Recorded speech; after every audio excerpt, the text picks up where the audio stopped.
শ্যামলবাবু দেখলেন একটা নারী অবয়ব চার হাত পায়ে ভর দিয়ে এগিয়ে আসছেন ইভানের দিকে। পাথরের গলাটা বসিয়ে দিয়েছে তার বুকের বাম পাশে। হোলি ক্রস সেদিকে ধরতেই অবয়বটা যেন হাওয়ায় মিলিয়ে গেল। ইভানভকে কোনো রকমে হাসপাতালে পৌঁছে শ্যামলবাবু ইয়ার্ডলের কাছে জানতে চাইলেন কি এমন কারণ যার জন্য পাথরের মালা সরালেই নেমে আসছে এই বিপত্তি, আর ওই মূর্তির রহস্যই বা কি। কেউই হাত জোর করে বসে থাকা পুরুষ মূর্তি আর ওই কলিটাই বা কার? যারা ওই পাথরের মূর্তি থেকে মালা সরাচ্ছে তাদের মৃত্যু ঘটছেই বা কেন? কিন্তু মিসেস ডরোথির কোনো ক্ষতি হলো না, কি কারণ? আর তার থেকে বাঁচার কি কোনো উপায় নেই? রহস্যময় ব্যক্তি আর্থার বন কি পারবেন এই বিপদ থেকে রক্ষা করতে? নানান প্রশ্ন ভিড় করে আসছে। উত্তর আকাঙ্ক্ষা জানার নিবারণ করবে মায়াবিনীর করটি গল্পের দ্বিতীয় ও অন্তিম পর্ব। শুনতে থাকুন।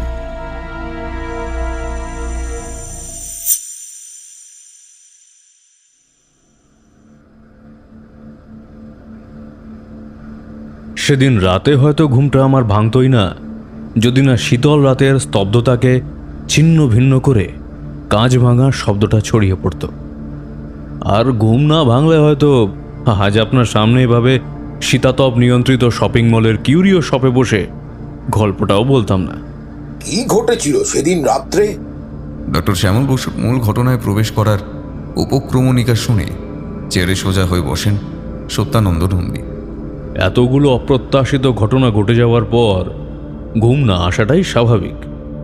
তবুও রাফায়েল ইভানভের প্রলাপগুলোর থেকে এবং মিস্টার ইয়ার্ডলের উপহারের সম্পর্কে তৈরি হওয়া ধোঁয়াশা থেকে দূরে সরতে, বলতে গেলে মূলত সন্ধ্যের মিসেস ডরোথির ঘটনা থেকে মনকে দূরে সরাতে ঘুমটা বিশেষ প্রয়োজন হয়ে দাঁড়িয়েছিল। ঘটনার ঘনঘটায় উত্তেজিত মস্তিষ্ককে শান্তি দিতেই অনেকক্ষণ চেষ্টা করে সবেমাত্র ঘুমোতে পেরেছিলাম। আমার শেষ দেখা অনুযায়ী রাফায়েল ইভানভ ডাইনিং হলে বসে সুরাপানে মগ্ন ছিলেন। তাই আমার বেডরুমের দরজা তলা দিয়ে ডাইনিং হলের আলোটা পিছলে ঘরে ঢুকে আবছা আলো আঁধারের পরিবেশ তৈরি করে রেখেছিল। হঠাৎ কাঁচ ভাঙার ঝনঝন শব্দে ঘুমটা এক ঝটকায় ভেঙে গেল। অবচেতন মনে অপার্থিব কিছু একটা ঘটেছে এই ভেবেই খাটের উপর সোজা হয়ে বসলাম। দরজার নিচ দিয়ে আগত আলো দেখে নিশ্চিন্ত হলাম কবি রাফায়েল তখনও ডাইনিং হলেই আছেন। বিছানা ছেড়ে দরজা খুলে ডাইনিং হলের দিকে এগিয়ে দেখি চেয়ার খালি পড়ে আছে। এমনকি রাফায়েলের পানপাত্রটিও খালি অবস্থায় টেবিলের ওপর রাখা। এই কদিনেই চিনেছিলাম রাফায়েল হলেন সাংঘাতিক রকমের ধূমপায়ী, যাকে বলে একেবারে চেন স্মোকার। টেবিলের উপরে একগুচ্ছ আধ পোড়া সিগারেট গুজে রাখা ছাইদানি থেকে তখনও সামান্য ধোঁয়া উঠছে। নতুন সংযোজনের মধ্যে ছিল একটি খোলা খাতা ও কলম। কাছে গিয়ে দেখলাম রাফায়েলের মাতৃভাষায় কয়েক ছত্র লেখা। বুঝলাম এই রাত দুপুরে মদ্যপ কবি সৃষ্টির নেশায় মেতেছেন। কাঁচ ভাঙার শব্দটা সম্ভবত রান্নাঘরের দিক থেকে এসেছিল। আন্দাজ করলাম সেই শব্দ রাফায়েলের কানে যাওয়াতে তিনিও চেয়ার ছেড়ে সেদিকেই প্রস্থান করেছেন। ডাইনিং হলের মাঝে দাঁড়িয়েই দুবার রাফায়েলের নাম ধরে ডাকলাম, রাফায়েল, মিস্টার রাফায়েল। কোনো সাড়া শব্দ পেলাম না। রান্নাঘরের দরজার দিকে পা বাড়াবো কি না ভাবছি, এমন সময় দেখি রান্নাঘর থেকে রাফায়েল বেরিয়ে আসছেন, হাতে গ্লাভস পরা এবং সেই হাতে ঝুলন্ত একটা মৃত ইঁদুর। আমায় দেখে রাফায়েল বললেন, এই অসময়ে আপনার ঘুম ভাঙিয়ে দেওয়ার জন্য অত্যন্ত দুঃখিত, কিন্তু কিছু করার ছিল না। আমার লেখার সময় সামান্যতম শব্দ আমার কি সাংঘাতিক মনঃসংযোগের ক্ষতি করে তা আমি বলে বোঝাতে পারবো না। তাই কোনো উপায় না পেয়ে একে মারতেই হলো। আর মারতে গিয়েই রান্নাঘরের জানলার ওই কাঁচটা, একটা জানলার গ্রিল ধরে উপরে উঠবার চেষ্টা করছিল। ঘুম ভাঙিয়ে দেওয়ার জন্য দুঃখ প্রকাশ করলেও রাফায়েলকে ততটা দুঃখিত বলে আমার মনে হলো না। এই কদিনে ওর সৌজন্য বোধ সম্পর্কে যেটুকু জ্ঞান সঞ্চয় করেছিলাম তা থেকে আমার এটাই মনে হলো। রাফায়েল একতলার ডাস্টবিনে মরা ইঁদুর ফেলতে গিয়েছিল। আমি আচমকা ঘুম ভেঙে যাওয়ার কারণে ডাইনিং হলেই একটা চেয়ার টেনে নিয়ে বসলাম। ঠিক তখনই একটা অদ্ভুত বুনো গন্ধ আমার নাকে এসে লাগলো। এমন গন্ধ সাধারণত ওই গ্রীষ্মকালে এক পশলা বৃষ্টি হয়ে যাওয়ার পর ভেজা মাটি এবং জঙ্গলে দুমড়ে মুচড়ে যাওয়া ডালপালা মিশ্রিত মিশ্র গন্ধের মতো। কিন্তু এখন বাড়ির ভিতরে এমন গন্ধ আসার কারণটা আমি ঠিক খুঁজে পেলাম না। গন্ধের উৎস খুঁজতে গিয়েই মনে হলো সিঁড়ির দিকের এবং আমার বেডরুমের দরজার দিকের আলোটা কেউ নিভিয়ে দিয়েছে।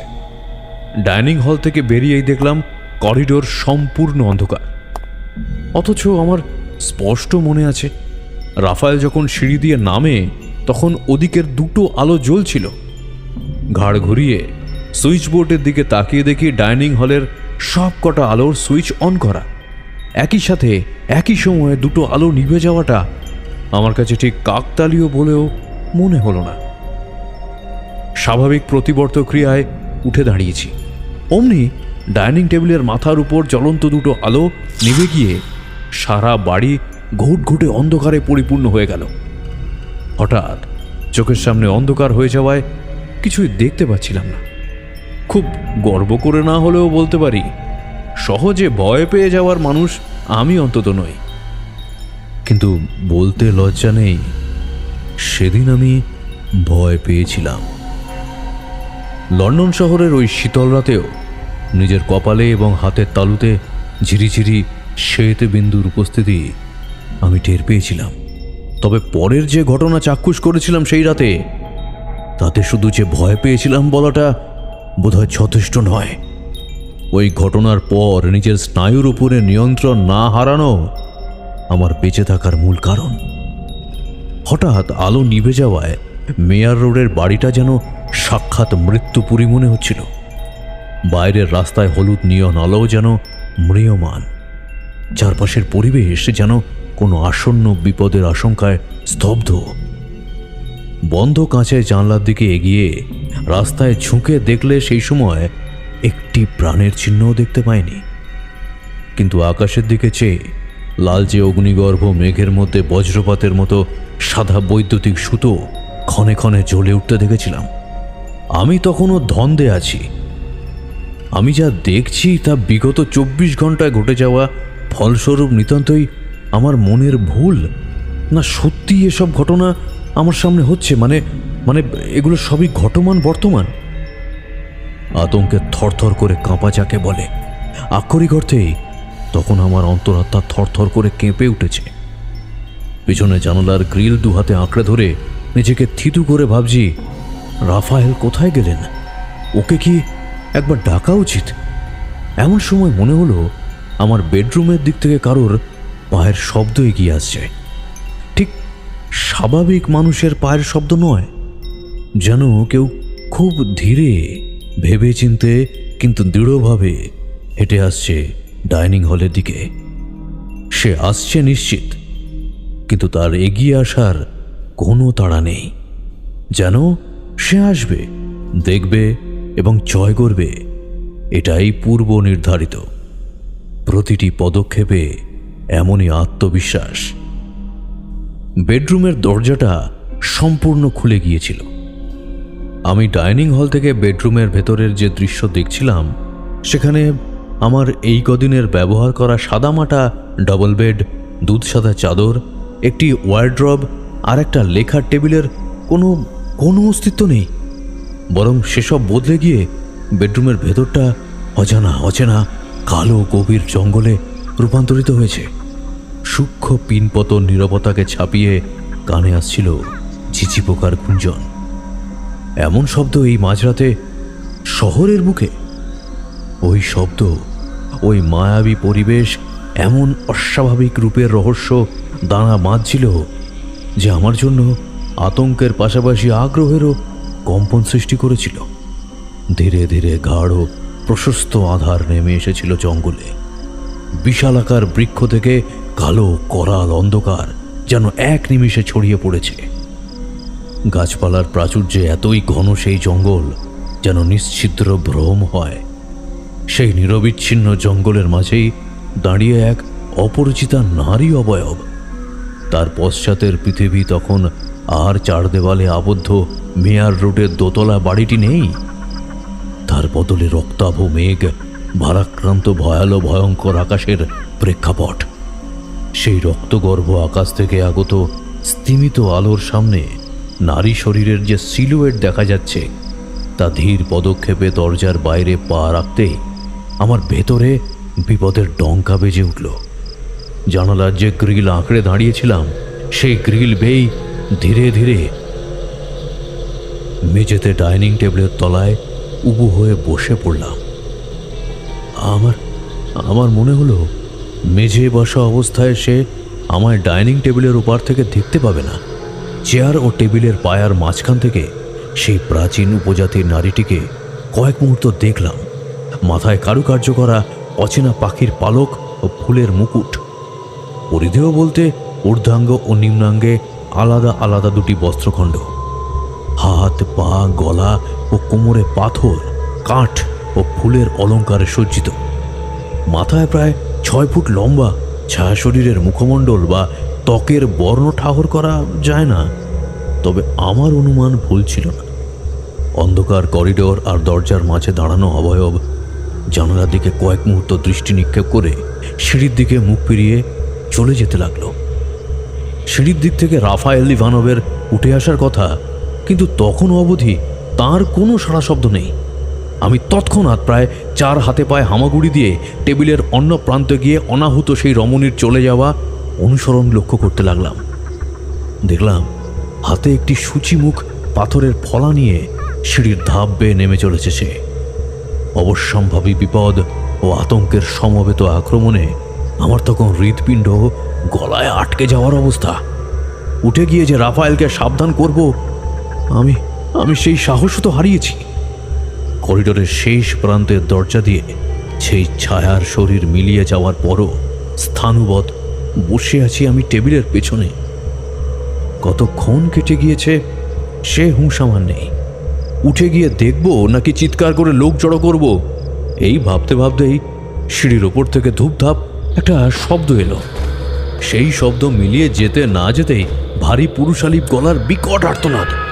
রাফায়েলের গলার স্বর চিনতে আমার বাকি থাকে না। ছুটে চাই সিঁড়ি দিয়ে। সিঁড়ির উপরে সেদিন রাতে যা দেখেছিলাম তা দেখার মতো মানসিক পরিস্থিতি আমার ছিল না। সিঁড়ির ওপরে সেদিন রাতে যা দেখেছিলাম তা দেখার মতো মানসিক পরিস্থিতি আমার ছিল না। আমি দেখলাম রাফায়েল ইভানভ সিঁড়ির শেষ প্রান্তে চিত হয়ে পড়ে আছে। আর আমার বেডরুম থেকে বেরিয়ে আসা সেই প্রাগৈতিহাসিক রমণী তার হাতের পাথরের ফলাটা এক কোপে বসিয়ে দিয়েছে রাফায়েলের বুকের বাম দিকে। রাফায়েলের বুকে বসে থাকা পাথরের ফলাটা ধরে টেনে টেনে চিড়ে ফেলতে চাইছে বুকের চামড়া, মাংস। রক্তাক্ত রাফায়েলের আর্তনাদ প্রতি মুহূর্তে মেয়ার রোডের বাড়িটার দেওয়ালে ধাক্কা খেয়ে ফিরে ফিরে আসছিল বারবার। আমার পায়ের শব্দ পেয়েই চকিতে সেই নারী ঘুরে দাঁড়ালো আমার দিকে ফিরে। রাফায়েলের বুক থেকে উপড়ে ফেলা পাথরের সূচিমুখ ফলাটা তখন তার হাতে। আমি 1 পা 2 পা করে পেছনে হটতে শুরু করেছি। তখন আমার দিকে ক্ষুব্ধ দৃষ্টি নিয়ে এগিয়ে আসা সেই আক্রমণাত্মক রমণী কোনো অজানা ভাষায় মন্ত্রোচ্চারণের মতো কিছু বিড়বিড় করে উচ্চারণ করে চলেছে। আহত রাফায়েল হঠাৎ সিঁড়ি থেকে অতি কষ্টে হামাগুড়ি দিয়ে এগিয়ে এসে চেপে ধরলেন উপজাতি নারীর ডান পা। রাফায়েল কি বুঝেছিলেন কে জানে, হঠাৎই এমন এক ভয়ঙ্কর পরিস্থিতি যে ঠিক স্বাভাবিক নয়। এমনকি প্রায় শেষ রাতে বন্ধ বাড়ির মেঝে পুড়ে আবির্ভাব হওয়া এই রমণীয় যে কোনো অস্বাভাবিক কারণে উপস্থিত হয়েছে তা হয়তো রাফায়েলের অজানা ছিল না। আমায় সতর্ক করে রাফায়েল কোনো রকমের 2টি শব্দ উচ্চারণ করলেন মাত্র, হোলি আর ক্রস। শব্দ দুটো শোনার সাথে সাথেই আমার মনে পড়ল ডাইনিং হলের দেওয়ালের ভগবান যিশুর ক্রুশেবিদ্ধ একটি পবিত্র মূর্তি আছে। রাফায়েল দিনে দুপুরে যেতে আসতে ওই মূর্তির সামনে দাঁড়িয়ে কপালে বুকে 2 কাঁধে কাল্পনিক ক্রস রেখে প্রার্থনা জানাতে ভোলে না। পায়ে বাঁধা পেয়ে সেই রমণী আবারও ঝাঁপিয়ে পড়েছে রাফায়েলের ওপর। আমি দৌড়ে দেওয়াল থেকে ক্রুশবিদ্ধ যিশুর মূর্তি খুলে এনে লড়তে থাকা নারীটির সামনে ধরতেই ভয়ঙ্কর আর্তনাদ করে সেই ছায়া শরীরে যেমন এসেছিল তেমনি ভোজবাজির মতো বাতাসে মিলিয়ে গেল। মুহূর্তের মধ্যেই যেন পরিবেশ আগের মতোই স্বাভাবিক মনে হলো। করিডোরের বন্ধ আলো যেন নিচে থেকেই জ্বলে উঠেছিল। চারপাশে চারপাশে যেন কিছুই অস্বাভাবিক নেই, শুধু শুধু আমার পায়ের কাছে পড়ে থাকা অচৈতন্য রাফায়েল ইভানোভের বুক থেকে রক্তের ধারা ভিজিয়ে দিচ্ছে সিঁড়ির ধাপগুলোকে। রাফায়েলের নাকের কাছে হাত নিয়ে দেখলাম শ্বাস প্রশ্বাস বন্ধ হয়নি, সে বেঁচে আছে। আমি আর এক মুহূর্ত দেরি না করে অ্যাম্বুলেন্স ডাকলাম। রাফায়েল ইভানভকে যখন অস্ত্রোপচারের জন্য নিয়ে যাওয়া হলো, তখন লন্ডনে সূর্যোদয় হয়েছে। ক্ষত বেশ গভীর, তবে স্বস্তির বিষয় এই যে হৃৎপিণ্ডের কোনো ক্ষতি হয়নি। প্রচুর রক্তপাত হওয়ার কারণে জ্ঞান হারিয়ে ফেলেছিলেন রাফায়েল। স্বাভাবিকভাবেই এই দুর্ঘটনা ঘটার কোনো প্রামাণ্য ব্যাখ্যা আমার কাছে ছিল না, তাই লন্ডন পুলিশের কাছে ঘটনার বিবরণ দিতে গিয়ে আমায় বেশ বেগ পেতে হলো। সত্যি বলার কোনো অবকাশ নেই, তাই মিথ্যা বানিয়ে বললাম, আসলে আমি ঘুমিয়েছিলাম তো। ওই রাফায়েল অনেক রাত অবধি ডাইনিং হলে বসে মদ্যপান করছিলেন। হঠাৎ রাফায়েলের আর্তনাদ শুনে সিঁড়ির কাছে এসে ওকে আহত অবস্থায় দেখতে পাই, তারপরেই হাসপাতালে নিয়ে আসি। কিভাবে ঘটনা ঘটে তা আমার জানা নেই। মেয়ার রোডের বাড়িতেও তদন্ত করেছে পুলিশ। আপাতত তদন্ত সম্পূর্ণ হওয়া অবধি আমার প্রবেশাধিকার নেই। তবে ওই অভিশপ্ত মূর্তিটি যতক্ষণ আছে ওই বাড়িতে, আমার যাওয়ার প্রশ্নই ওঠে না। পুলিশের সন্দেহ আমার সাথে রাফায়েলের কোনো বচসার কারণে আমিই নাকি ওর বুকে কোনো ধারালো বস্তু দিয়ে আঘাত করেছি। ব্যাপারটা গুরুতর হয়ে যাওয়ায় নিজের দোষ ঢাকতে রাফায়েলকে হাসপাতালে নিয়ে এসেছি। অপেক্ষা শুধু মার্ডার ওয়েপন আর রাফায়েলের বয়ানের। এই দুটি উপযুক্ত প্রমাণ পেলেই আমায় গ্রেপ্তার করা হবে। ভিক্টর ইয়ার্ডলের সাথে দেখা করাটা আমার তখন ভীষণ জরুরি, অথচ পুলিশের অনুমতি ছাড়া বাইরে যাওয়াও তো সম্ভব নয়। সাহিত্য সম্মেলন আয়োজক এক কর্মকর্তার মাধ্যমে যোগাযোগ করে মিস্টার ভিক্টর ইয়ার্ডলের ফোন নম্বর জোগাড় করে ফোন করলাম। সম্পূর্ণ ঘটনাটা ফোনে বলা সম্ভব ছিল না, তবে আমার সহলেখক রাফায়েল ইভানভ যে তাঁরই দেওয়া উপহারের কারণে আহত হয়েছেন, এই ব্যাপারটা আমি অনুমান করে মিস্টার ইয়ার্ডলেকে জানানোর পর তিনি খুব একটা অবাক হলেন না। সেদিন বিকেলের আগেই মিস্টার ইয়ার্ডলে আমার সাথে যেভাবেই হোক দেখা করবেন বলে কথা দিলেন। লন্ডন পুলিশকে না জানিয়ে শহর ছাড়ারও অনুমতি নেই। রাফায়েলের শারীরিক অবস্থা স্থিতিশীল হওয়া অবধি হাসপাতালেই থাকার সিদ্ধান্ত আমি নিলাম। তাঁর আত্মীয় স্বজন কেউ না এসে পৌঁছানো অবধি রাফায়েল আমার দায়িত্ব। বিকেল হওয়ার আগেই রাফায়েলের অস্ত্রোপচার সমাপ্ত হয়েছিল। ভিক্টর ইয়ার্ডলেও এসে পৌঁছেছিলেন। আপাতত সুস্থ রাফায়েলকে হাসপাতালে ছেড়ে দিয়ে মিস্টার ইয়ার্ডলে আমায় নিয়ে পুলিশ স্টেশনে গিয়ে আমার বন্ধু ও শুভাকাঙ্ক্ষী পরিচয় দিয়ে নিজের বাড়িতে আমায় রাখার অনুমতি করিয়ে নিয়ে এলেন। যাতায়াতের সময়টুকু প্রয়োজনের বাইরে দুজনের কোনো কথা হয়নি। তবে ভিক্টর ইয়ার্ডলে যে এই বিষয়ে কিছু জানেন তা উপলব্ধি করতে আমার বেশি বেগ পেতে হয়নি। আগে হলে মিস্টার ইয়ার্ডলের বাড়িতে রাত কাটানো আমার পক্ষে অস্বস্তিকর ব্যাপার হতো, কিন্তু গতকাল রাতের ভয়ঙ্কর ঘটনায় যেভাবে আতঙ্কিত হয়েছি তার চেয়ে বেশি কিছু আর আমার সাথে ঘটতে পারে বলে আমার মনে হয়নি। কিউরিয়াস টুইসডে পেরিয়ে ইয়ার্ডলে ভবনের ব্যক্তিগত কক্ষে যখন প্রবেশ করলাম, তখন বিকেল পেরিয়ে সন্ধে হয়েছে। বিগত কয়েক ঘন্টায় শরীরের উপর যেন ঝড় বয়ে গিয়েছিল। মিস্টার ইয়ার্ডলের সোফায় গা এলিয়ে দিতেই আরামে চোখ বুজে এসেছিল আমার। কথোপকথন শুরুর আগে মিস্টার ইয়ার্ডলের বানানো এক পেয়ালা কালো কফি আমায় শারীরিক ও মানসিকভাবে প্রস্তুতি নিতে সাহায্য করল। কফির পেয়ালায় কয়েকটা চুমুক দিতেই আমি গতকাল রাতের ঘটনা বলার জন্য তৈরি হচ্ছিলাম। ঠিক তখনই আমায় মিস্টার ইয়ার্ডলে থামিয়ে দিয়ে বললেন, আমি আন্দাজ করতে পারছি আপনার সাথে ঠিক কী ঘটেছে। সব বিস্তরে বলার মতো হয়তো কিছুই নেই। সামান্য বিশ্রাম নিয়ে প্রশ্ন করলাম, মিস্টার বাসু, মূর্তিটা এখন কোথায়? আমার শেষ দেখা অনুযায়ী ওটা আমার বেডরুমেই আছে। আপনাকে বলেছিলাম ওটার হাতের উপরে যে খুলিটা জেট পাথরে মালা দিয়ে বসানো আছে ওটা সরাবেন না। হ্যাঁ, আপনার কথা আমার মনে ছিল, কিন্তু আমার পরিচারিকা মিসেস ডরোথিকে এই বিষয়ে সাবধান করা হয়নি। আসলে ওটা হাতের সামনে রাখাটাই আমার ভুল হয়েছিল। কিছুটা ইতস্তত করে প্রশ্নটা করেই ফেললাম, ব্যাপারটা কি একটু খুলে বলবেন? আচ্ছা, বলছি মূর্তিটা কি অভিশপ্ত? আমার প্রশ্ন শুনে সম্মতি জানিয়ে মাথা দোলালেন মিস্টার ইয়ার্ডলে। বললাম, আমায় ক্ষমা করবেন মিস্টার বাসু, আপনাকে মূর্তিটা দেওয়ার সময় হয়তো সম্পূর্ণ ব্যাপারটা খোলসা করে আমার বলা উচিত ছিল, কিন্তু সম্পূর্ণ ঘটনা বললে হয়তো ওটা আপনি নিজের কাছে রাখতে ভয় পেতেন। সত্যি বলতে কি, আমিও এমন কাউকে অনেক দিন ধরেই খুঁজছিলাম যার উপরে মূর্তিটার দায়িত্ব দিতে পারি। ও জিনিস বিক্রিও করা যায় না, গ্রাহকের কোনো ক্ষতি হলে আবার থানা পুলিশের চক্করে পড়তে হবে। আপনি বিদেশি, মূর্তি নিয়ে দেশে ফিরে গেলে আমার ঝামেলায় জড়ানোর সম্ভাবনা কম ছিল, তাই সব জেনেও আপনাকে কিছু বলিনি। তবে ঘটনা এত তাড়াতাড়ি ঘটবে আমি ভাবিনি। সম্পূর্ণ ঘটনা? কি সেই ঘটনা? আবার থানা পুলিশের চক্কর? ব্যাপারটা বুঝলাম না তো। মানে ওই মূর্তি এর আগেও কারোর ক্ষতি করেছে? দোহাই আপনাকে প্লিজ অনুরোধ করছি, আমায় পুরো ব্যাপারটা একবার খুলে বলুন মিস্টার ইয়ার্ডলে। কিচ্ছু লুকোবেন না, প্লিজ বলুন। মিস্টার বাসু, আপনি অ্যাজটেক সভ্যতার কথা শুনেছেন? অ্যাজটেক? হ্যাঁ, শুনেছি তো।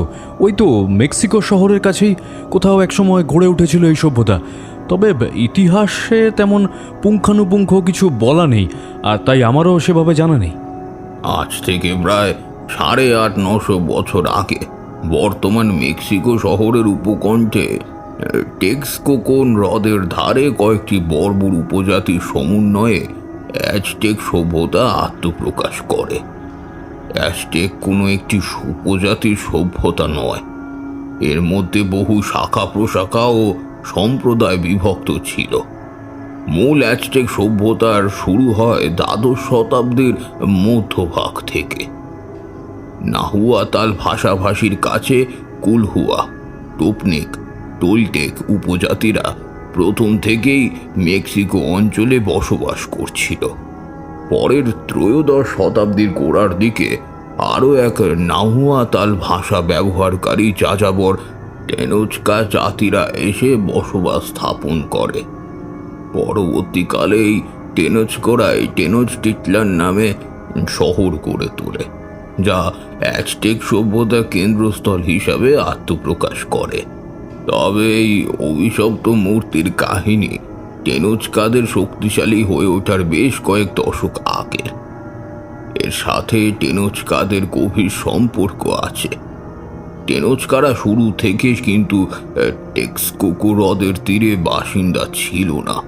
মূল কাহিনীতে যাওয়ার আগে টেনোচকারা কোথা থেকে এলো সেটা জানতে হবে।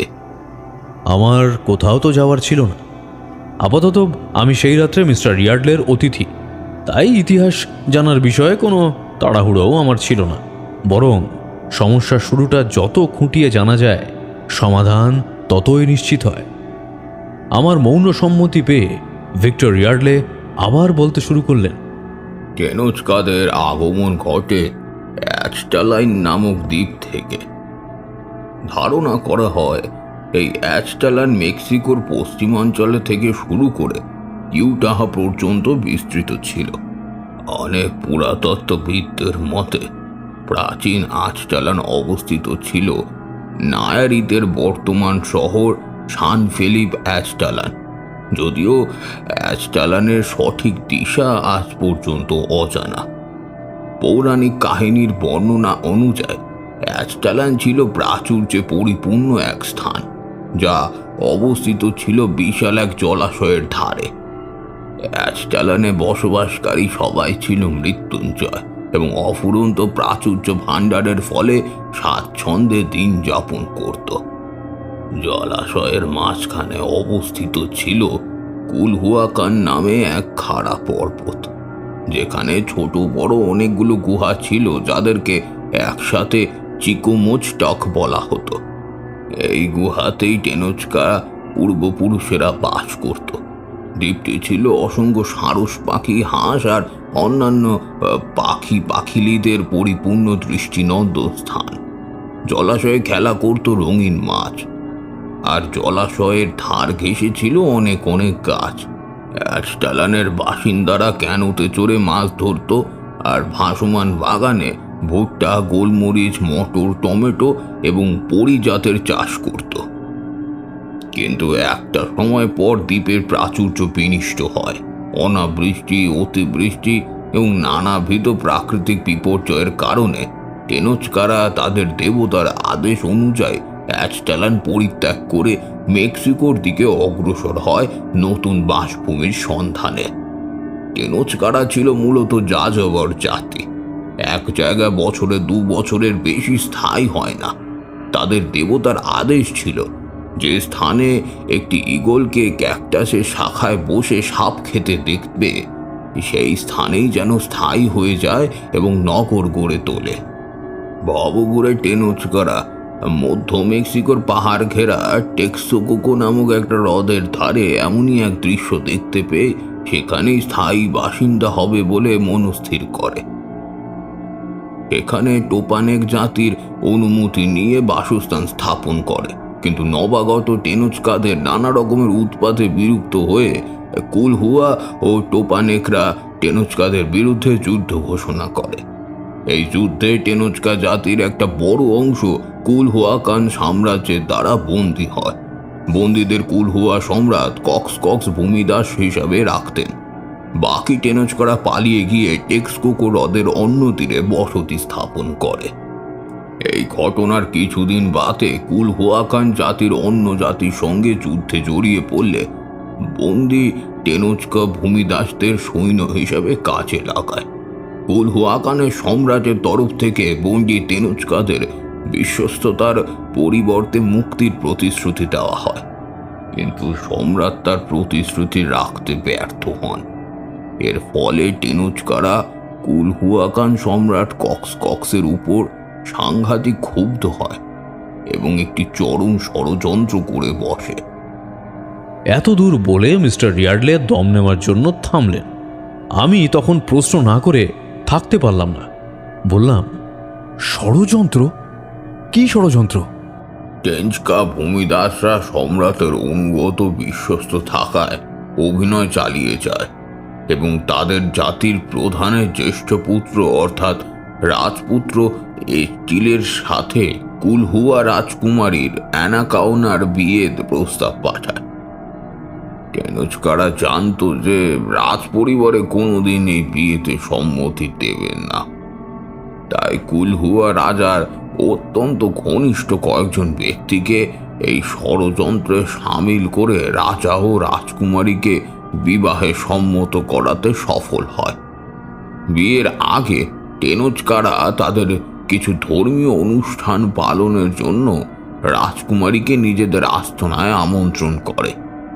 রাজা কক্স সেই আমন্ত্রণে খুশি হয়েই তার একমাত্র কন্যা অ্যানাকাউনা সহ আরও কয়েকজন দাসদাসীকে পাঠালেন টেনোচকা শিবিরে। এই ঘটনার কয়েকদিন পরই ছিল নির্ধারিত বিবাহের শুভ লগ্ন। কুলহুয়াকান রাজা কক্স তার পরিবার ও উপঢৌকন সহ বিশাল বাহিনী নিয়ে যখন টেনোচকাদের শিবিরে পৌঁছালেন, তখন সেখানে উৎসবের আমেজ যেন স্তিমিত হয়ে পড়েছে।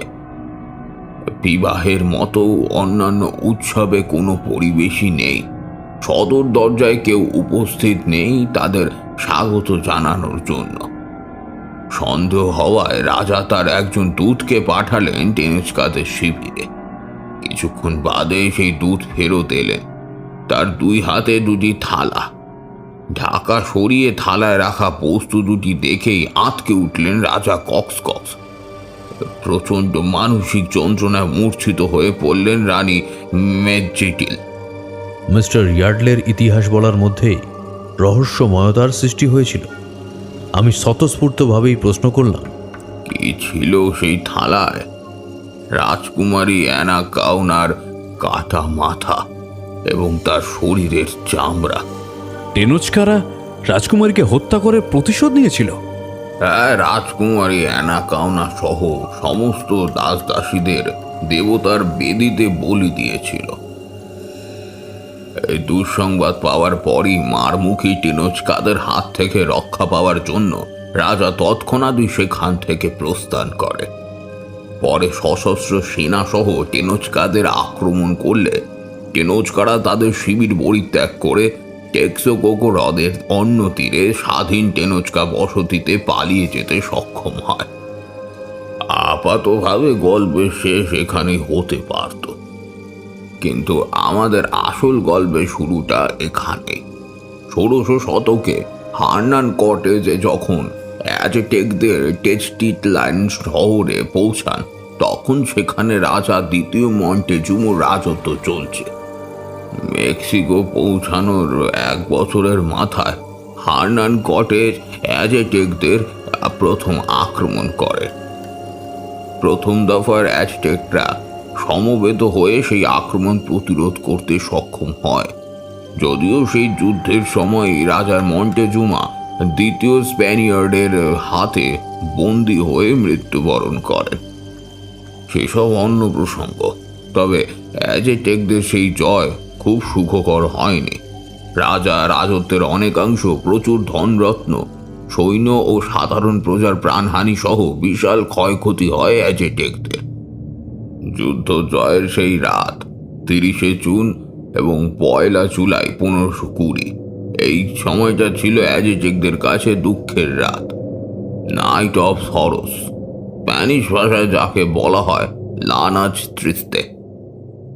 শোনা যায় ওই রাতে অ্যাজটেকদের ধর্ম ও সমাজ সংক্রান্ত লিখিত প্রচুর পুঁথি হার্নান কটেজের হাতে পড়ে বিনষ্ট হয়, কিন্তু কিছু অ্যাজটেক পুঁথি রক্ষা করতে সক্ষম হয় অ্যাজটেকরা। পরে সেসব উদ্ধারকৃত পুঁথি ও স্প্যানিশ লোককাহিনী থেকে অ্যাজটেকদের অস্তিত্ব, আগমন, ইতিহাস, সমাজ ও ধর্ম সম্পর্কে জানা যায়। অ্যাজটেকদের এই পুঁথিগুলোকে কোডেক্স বলা হয়। এরকম কিছু কোডেক্স থেকে জানা যায় যে রাজকুমারী অ্যানাকাউনাকে হত্যা করে টেনোচকারা কিন্তু ছাড় পায়নি। কথিত আছে রাজা কক্স কয়েকজন বন্দি টেনোচকাদের মাধ্যমে তাদের রাজ্যের বিশ্বাসঘাতকদের চিহ্নিত করতে পেরেছিলেন। সেই বিশ্বাসঘাতকদের মধ্যে একজন ছিলেন রাজার খুবই অনুগত। সেই অনুগত ব্যক্তি আসলে ছিলেন একজন অ্যাজটেক জাদুকর, নাম ইচাকালি। সে তার বিশ্বাসঘাতকতার প্রায়শ্চিত্ত করতে টেনোচকাদের প্রতিশোধ নেওয়ার জন্য বদ্ধপরিকর ছিলেন। তিনি নিজের আত্মাহুতি দিয়ে একটি পাথরের মূর্তির মধ্যে নিজের আত্মাকে প্রতিষ্ঠিত করেন। সেই মূর্তির হাতের ওপরে রাখা হয় রাজকুমারী অ্যানাকাউনার খুলি। মূর্তিটি রেখে আসা হয় টেনোচকাদের বসতি তোরণের কোনো গোপন স্থানে। সেই দিন থেকে শুরু হয় প্রতিদিন সূর্যাস্তের পর ওই খুলি থেকে রাজকুমারী অ্যানাকাউনার আত্মা মুক্তি লাভ করে এবং একটি করে টেনোচকা পুরুষের বলি দিতে শুরু করে। টেনোচকারা এই ঘটনার প্রথমে হতবাক হলেও পরে কিন্তু এই অপমৃত্যুর হাত থেকে নিজেদেরকে রক্ষা করতে পেরেছিল। গোপন অনুষ্ঠান, ক্রিয়া, জাদুবিদ্যা, তন্ত্রমন্ত্র, এমনকি নানা রকমের কুসংস্কারের প্রভাব টেনোচকাদের মধ্যে পূর্বেই যথেষ্ট প্রভাব বিস্তার করেছিল। তারা কোনোভাবে রাজকুমারী অ্যানাকাউনার অত্যন্ত প্রিয় একটি সবুজ জেট পাথরের মালা সংগ্রহ করে এবং জাদুবিদ্যার মাধ্যমে রাজকুমারীকে আত্মাকে ওই ফুলির মধ্যেই বন্দি করে ফেলতে সক্ষম হয়। মিস্টার ইয়ার্ডলের বক্তব্য থেকে পরিষ্কার হয়েছিল যে মূর্তি সম্পর্কে বর্ণিত এই কাহিনী আসলে আমাকে উপহার হিসেবে দেওয়া সেই মূর্তিটি, এবং গতকাল রাতে যে ভয়াল দর্শন নারীটির সম্মুখীন আমি হয়েছিলাম সে আর কেউ নয়, প্রায় সহস্র বছর আগের মেসো আমেরিকান সভ্যতার কুলহুয়াকান সাম্রাজ্যের রাজা কক্সের সেই হতভাগ্য কন্যা অ্যানাকাউনা।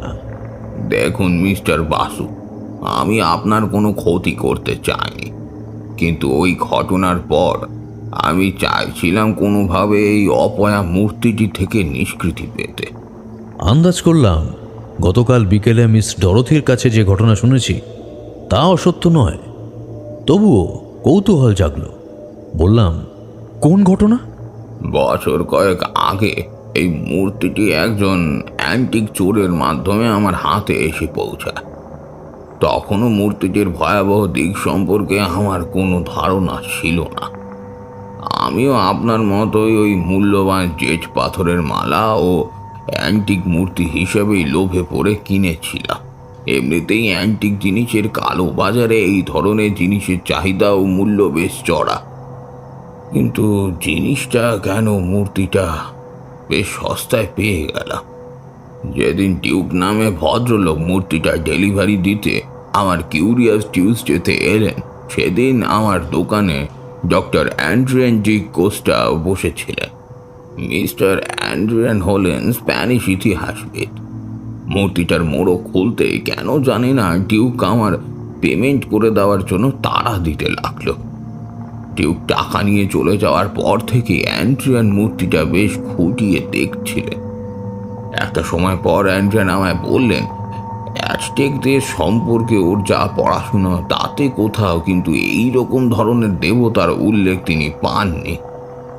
অ্যান্ড্রিয়ানের কথা শুনে আমার সন্দেহ হলো যে মূর্তিটা আদৌ অ্যাজটেকদের কিনা।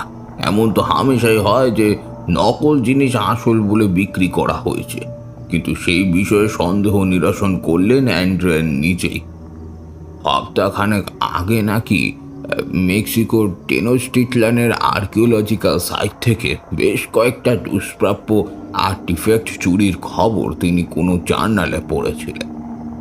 সেখানে এই মূর্তি চুরি যাওয়া উল্লেখ ছিল, কিন্তু সমস্যা হলো এমন অদ্ভুত ধরনের কোনো দেবতা অ্যাজটেকদের উপাসনা করত না।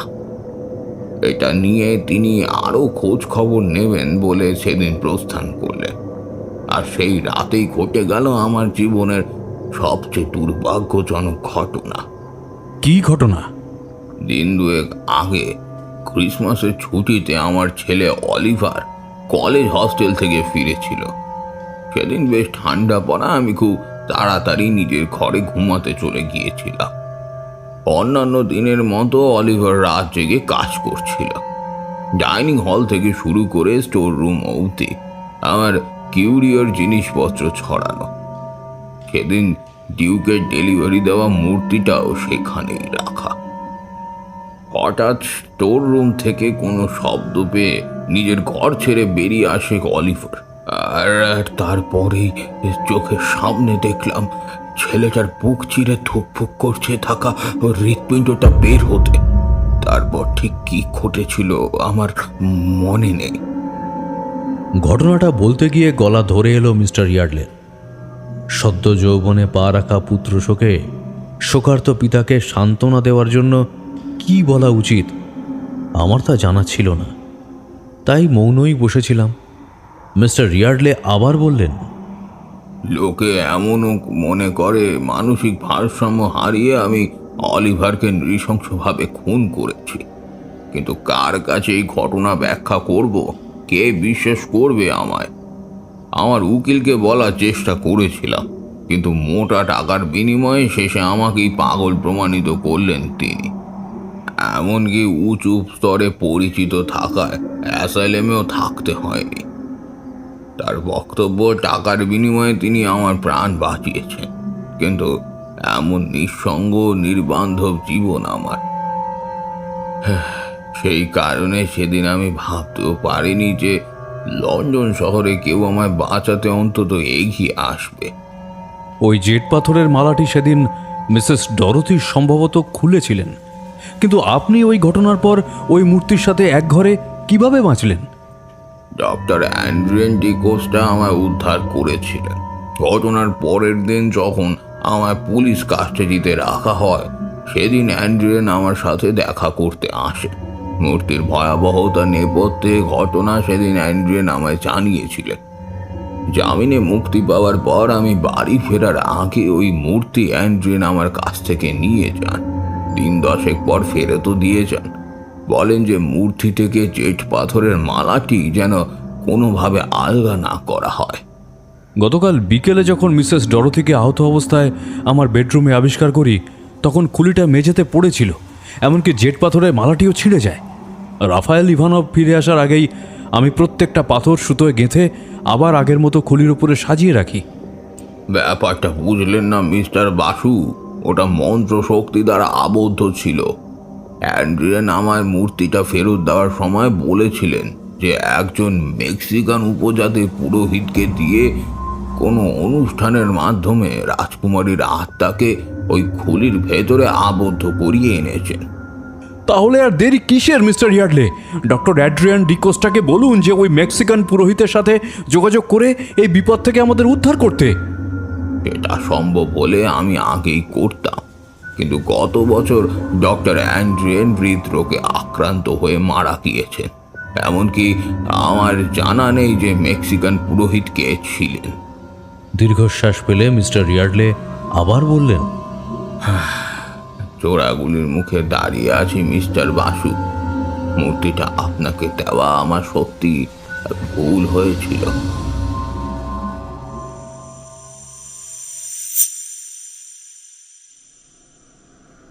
কাহিনীর গতিময়তায় হারিয়ে গিয়েছিলেন নিত্যানন্দ নন্দী। শ্যামলবাবুকে হঠাৎ চুপ করে থাকতে দেখে প্রশ্ন করলেন, আচ্ছা, দেবতার উদ্দেশ্যে মানুষের জীবন উৎসর্গ করার ব্যাপারে আপনার কি ধারণা শ্যামল বাবু? আগে জানা ছিল না, তবে পরে মিস্টার ইয়ার্ডের কাছেই বিস্তারিত শুনেছিলাম। মেসো আমেরিকান সভ্যতাগুলোর মধ্যে অ্যাজটেকরা ছিল সবচেয়ে বর্বর উপজাতি, তারপরেই স্থান ছিল মায়াদের। দুই সভ্যতায় প্রায় একই রকম বিশ্বাসের ভিত্তিতে মানুষের বলিদান দিত সূর্য দেবতার উদ্দেশ্যে। তাদের বিশ্বাস ছিল যে সূর্য অস্ত যাওয়ার মূল কারণ হচ্ছে মৃত্যু। তাকে মানুষের জীবন উৎসর্গ করে খুশি করতে না পারলে পরের দিন থেকে আর সূর্যোদয় হবে না, সমস্ত পৃথিবী অন্ধকারে ঢেকে যাবে।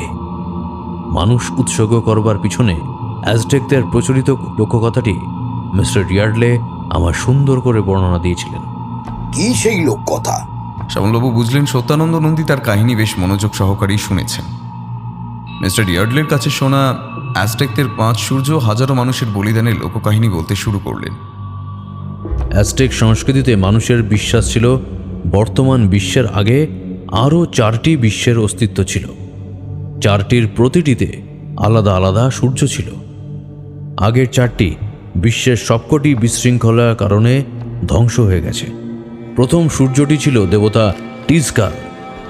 টিজকাল তার ভাই কুইটজালের সাথে যুদ্ধে জড়িয়ে পড়ে।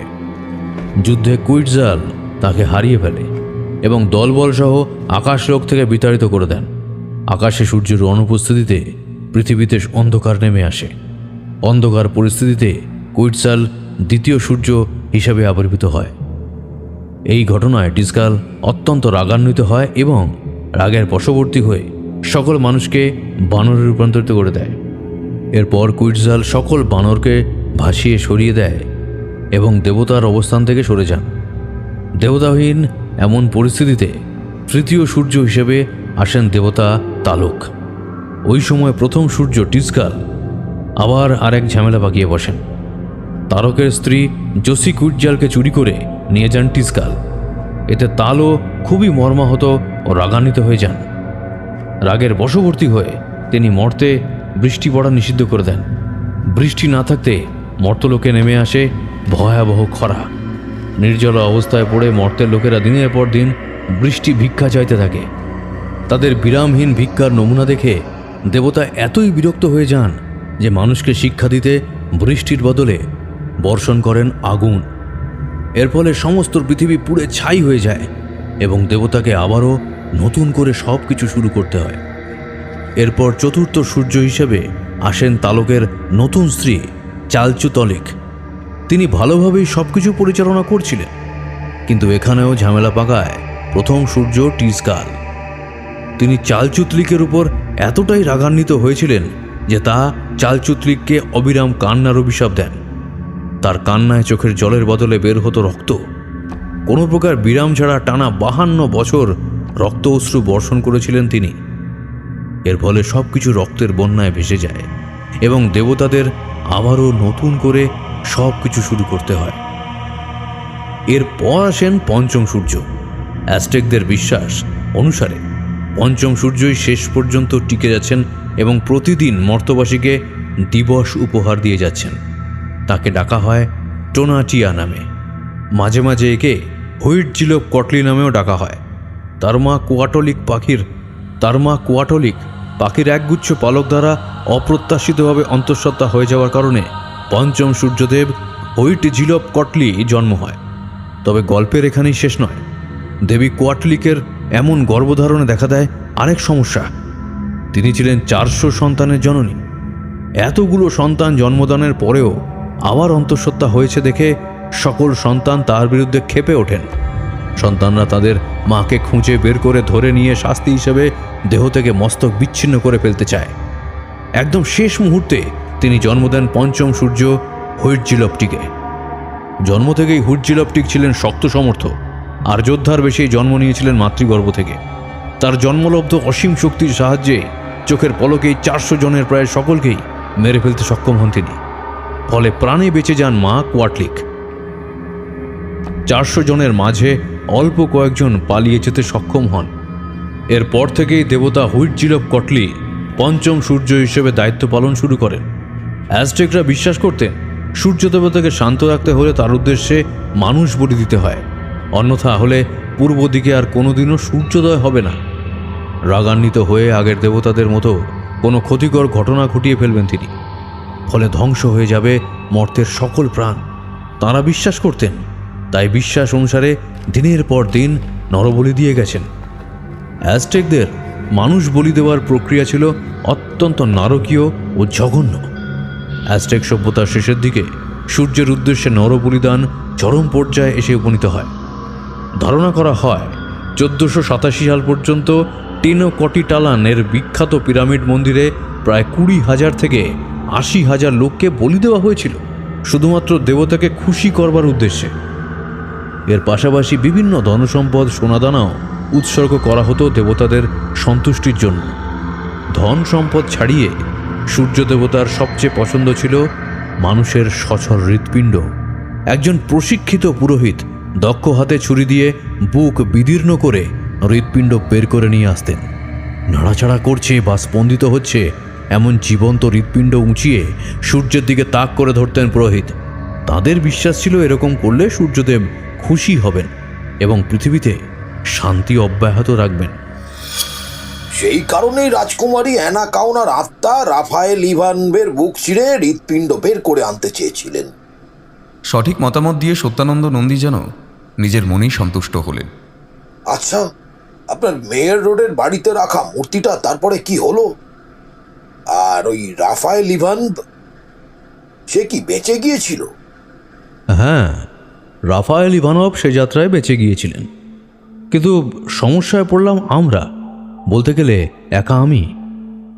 একদিকে পুলিশের কাছে বারবার সেই রাতের ঘটনার বয়ান দেওয়া, অন্যদিকে অশরীরী আতঙ্ক। এদিকে আমিও প্রায় সম্পূর্ণভাবে মিস্টার ইয়ার্ডলের উপর নির্ভর হয়ে পড়েছি। সেদিন রাতের পর মেয়র রোডের বাড়িতে যাওয়ার সাহস আর আমার ছিল না। পুলিশি তদন্তের পর বাড়ির মালিকের কাছে হস্তান্তর করে দেওয়া হয়েছিল তা। রাফায়েলের সম্পূর্ণ সুস্থ হওয়া অবধি বাড়ি ভাড়ার সময়সীমা বৃদ্ধি করার অনুরোধ জানিয়ে একটি আবেদনপত্র লেখায় বাড়ির মালিক সেটি মঞ্জুর করেন। মিস্টার ইয়ার্ডলে তার পরিচিত পুরাতত্ত্ববিদদের সাথে যোগাযোগ করে রাজকুমারী অ্যানা কাউনা সম্পর্কে তথ্য জোগাড় করতে লেগে পড়েছিলেন। অ্যাজটেকদের সমাজ ও ধর্ম নিয়ে স্প্যানিশ অভিযাত্রীদের লেখা কিছু পুরনো বই ঘেঁটেও কোনো সমাধানের পথ আবিষ্কৃত হলো না। মিস্টার ইয়ার্ডলে আমাকে বাড়িতে রেখে একাই বেরিয়ে যান। লন্ডন শহরের ছোট বড় লাইব্রেরি থেকে অ্যাজটেকদের নিয়ে লেখা বই সংগ্রহ করেন। রাতে ফিরে এসে দুজনে সেই বই পাঠোদ্ধার করবার চেষ্টা করি আমরা, কিন্তু রাজকুমারী অ্যানা কাউনার হত্যা বা ইৎজাক আলীর সম্পর্কে নির্ভরযোগ্য কোনো তথ্য পাওয়া যায় না। এরকমই একদিন রাতে মিস্টার ইয়ার্ডলের ব্যক্তিগত লাইব্রেরিতে বসে আমরা দুজন অ্যাজটেকদের সম্পর্কিত বইগুলো নাড়াচাড়া করছি। এমন সময় মিস্টার ইয়ার্ডলের মোবাইলটা বেজে উঠল। ফোনের স্ক্রিনের দিকে তাকাতেই মিস্টার ইয়ার্ডলের মুখের অভিব্যক্তি পরিবর্তন হলো। বুঝলাম ফোন কল যিনি করেছেন সেই ব্যক্তি এই সময় মিস্টার ইয়ার্ডলের কাছে অপ্রত্যাশিত হলেও বেশ প্রয়োজনীয়। আমায় লাইব্রেরিতে রেখে ফোন রিসিভ করবার জন্য মিস্টার ইয়ার্ডলে লাইব্রেরি ছেড়ে বেরিয়ে গেলেন। ইয়ার্ডলে যখন ফিরে এলেন তখন তার মুখমণ্ডল থেকে যেন দুর্ভাবনার রেখা মিলিয়ে গেছে সব। মিস্টার ইয়ার্ডলে স্বাভাবিক ছন্দে বললেন, আজ সকালে এক পরিচিত ব্যক্তির কাছে একটি ছোট লাইব্রেরির খবর পাই। লাইব্রেরিটি এক ফ্রেঞ্চ কলোনিতে অবস্থিত। সেখানে গিয়ে জানতে পারলাম সেটা কোনো পাবলিক লাইব্রেরি নয়, এক ফরাসি বই পড়ুয়া ভদ্রলোকের ব্যক্তিগত সংগ্রহ। ভদ্রলোকের সাথে দেখা করে আমার অনুসন্ধানের বিষয়টি জানাতেই তিনি বললেন তার কাছে কিছু বই আছে যেখানে অ্যাজটেকদের ধর্ম, অলৌকিক বিদ্যাচর্চা নিয়ে বিস্তারিত কিছু বর্ণনা আছে। তবে বইগুলো ফরাসি ভাষায় হওয়ায় আমার পক্ষে পাঠোদ্ধার করা সম্ভব ছিল না, তাই ভদ্রলোককে আমার সমস্যার কথা খুলে বলতে হয়। প্রথমে ভেবেছিলাম আমার সমস্যাকে তিনি গাল গল্প ভাববে, কিন্তু তিনি জানালেন যে তিনি নিজেও কিছু অলৌকিক বিদ্যার অধিকারী এবং আশ্চর্যের ব্যাপার হলো ভদ্রলোকের পিতা ফরাসি হলেও মা ছিলেন মেক্সিকো নিবাসী। তিনি আমায় জানালেন বইগুলো পড়ে কোনো সূত্র পেলে আমায় তিনি ফোন করবেন। এখন ফোন করে জানালেন যে ফরাসি নৃতত্ত্ববিদ জ্যাক সুলেস্তের লেখা একটি বইতে রাজকুমারী অ্যানা কাউনার সম্পর্কে কিছু লেখা তিনি পেয়েছেন। তবে সেখানে কয়েক ছত্র লেখা এমন রয়েছে যার হেয়ালি অর্থ তিনি বুঝতে পারছেন না। তিনি আমাদের সাথে সাক্ষাৎ করে কথা বলতে চান। আমরা চাইলে এখনই ফ্রেঞ্চ কলোনিতে যেতে পারি মিস্টার বাসু। আচ্ছা আচ্ছা, ভদ্রলোকের নাম কি? আর্থার বন।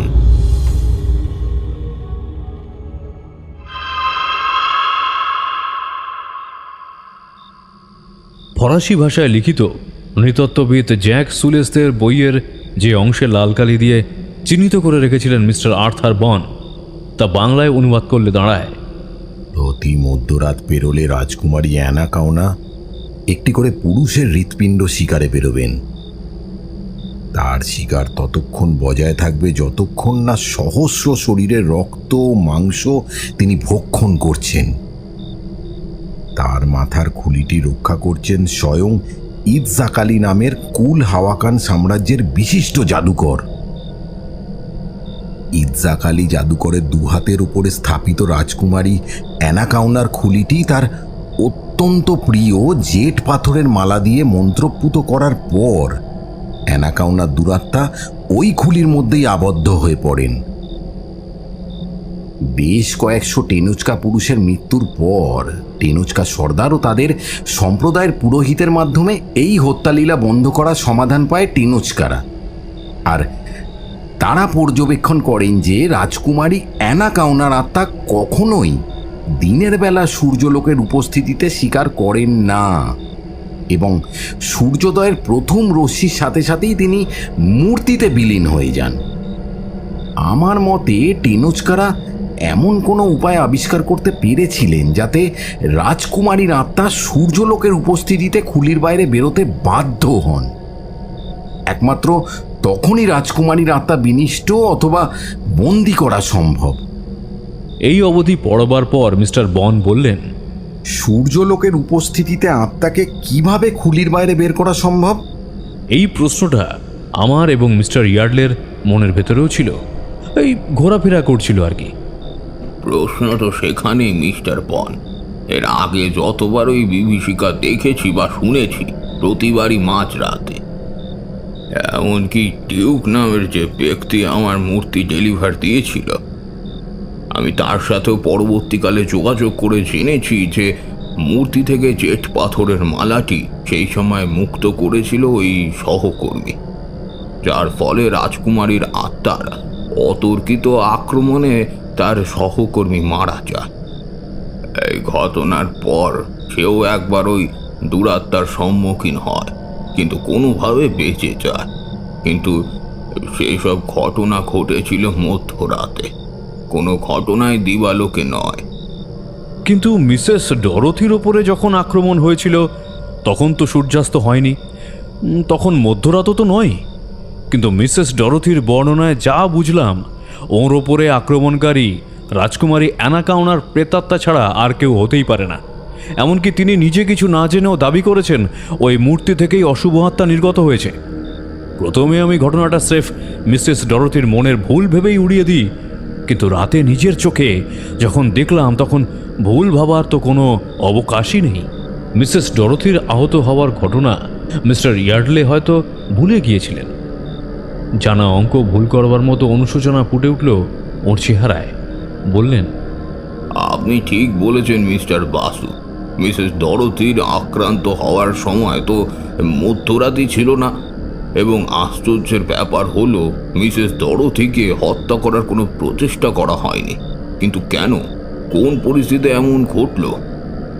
জ্যাক সুলস্তে তার বইয়ে একথা উল্লেখ করেছেন যে রাজকুমারী অ্যানাকাউনা যে সমস্ত টেনচোকনাদের হত্যা করেছিলেন তারা কিন্তু সকলেই পুরুষ, কেউ কিন্তু নারী নয়।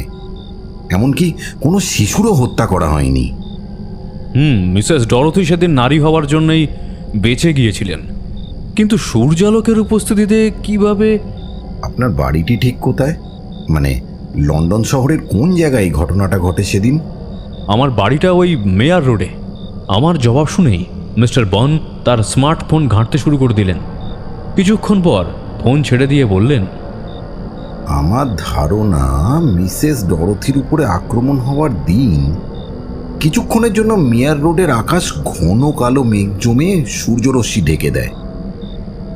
সেই কারণে কয়েক মুহূর্তের জন্য ঘটনা ঘটলেও মেঘের আস্তরণ পাতলা হয়ে গেলে সূর্যলোকের কারণে রাজকুমারী ফিরে যেতে বাধ্য হন।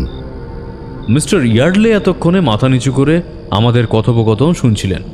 বললেন, অসম্ভব কিছু না। মেঘাচ্ছন্ন পরিস্থিতিতে হয়তো সেই ঘটনাই আবারও ঘটবে, কিন্তু রাজকুমারীর আত্মাকে পুনরায় মূর্তির মধ্যে আবদ্ধ করার পদ্ধতি সম্পর্কে আমরা তো কিছুই জানি না। মূর্তি আর খুলি ওই অবস্থায় বিনিষ্ট করা ছাড়া আর কোনো উপায় নেই। মিস্টার বনের যুক্তি আমার মনে ধরলেও মিস্টার ইয়ার্ডলে ইতস্তত করতে লাগলেন।